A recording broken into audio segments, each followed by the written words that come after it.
Alright, so today I'm going to continue our project that we've been working on, continue to explain what's going on. I'm part of group 2. We're doing the project proposal of network packet sniffer. As I displayed in other videos, we are going to make a project, packet sniffer. It's going to have source and destination IP addresses, protocols used, software friendly for allowing users to run and configure the sniffer with minimal expertise. We have a Gantt chart for network sniffer. We've already done the research and planning stage. We've already done the development stage, testing, optimization. We're getting towards the documentation and ready for deployment. As we're approaching the last bit of the semester. However, we're still kind of in the optimization and documentation stage. Still looking to add a couple more little enhance our code and enhance our little different areas of our project right now. So that's kind of where we're at on that. I'm in charge of the GUI, the graphic user interface, that I did in Python, using Escapee and tkinter and all these different tools that I had to learn about, Python packages. But yeah, today I was just going to show you my code and kind of just explain what I did, kind of what the lines are, and yeah, just kind of explain what's going on. So, Escapee is for the packet sniffing, tkinter is for the GUI. And in order for the execution, you need to put that time, date, and unit test, because that's kind of importing for like the threading for concurrent executions. Also, I wanted to have a list of safe ports, so know to like stop sniffing on those ports because we know they're defined to be safe network ports. And then underneath that, we're gonna have our actual, you know, variables and where we actually do if-else statements and get into our nitty-gritty of our code. So we have def is malicious. It's a function. It's just checking to see if a packet is suspicious. It verifies the IP, checks if it's TCP or UDP, retrieves time to live, and then it'll flag if any uncommon ports. It'll mark things as suspicious, and it detects like possible SYN flood attacks, and that's kind of like part of the TCP model, TCP IP model. SYN, SYNAC, ACK.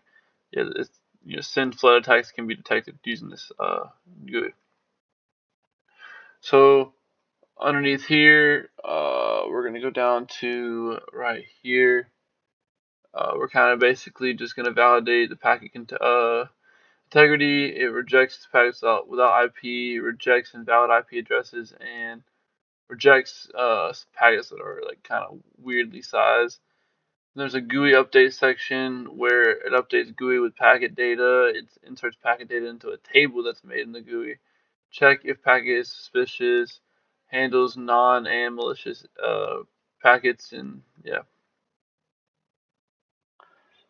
As we go down, we're gonna have extracting the IP source destination, retrieves time to live value. It looks for TCP flags. It looks for port variables. Checks for the TCP headers. Identifies HTTPS traffic. Checks for UDP header. Let's see. Right here is where we're going to start sniffing. It's going to basically reset the event flag, update start stop button. That's going to be in the GUI. Retrieves user selected protocol filter, sets appropriate filters. You can start and stop the execution, and you can flag things. And basically from there,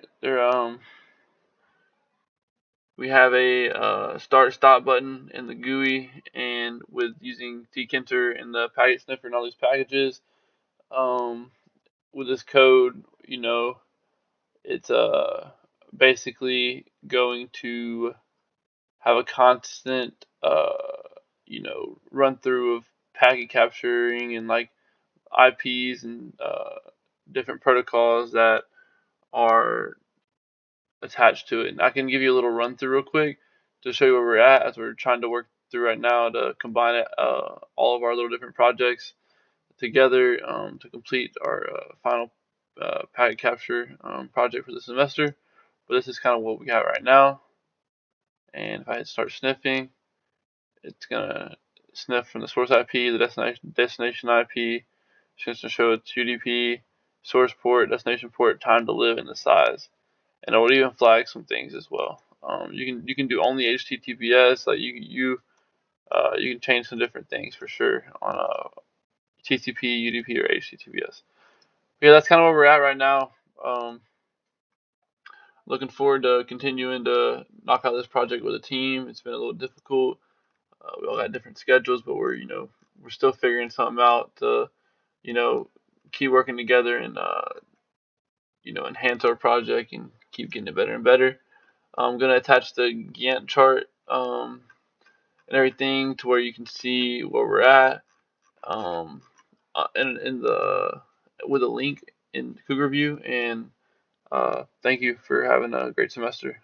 Really enjoying this class so far.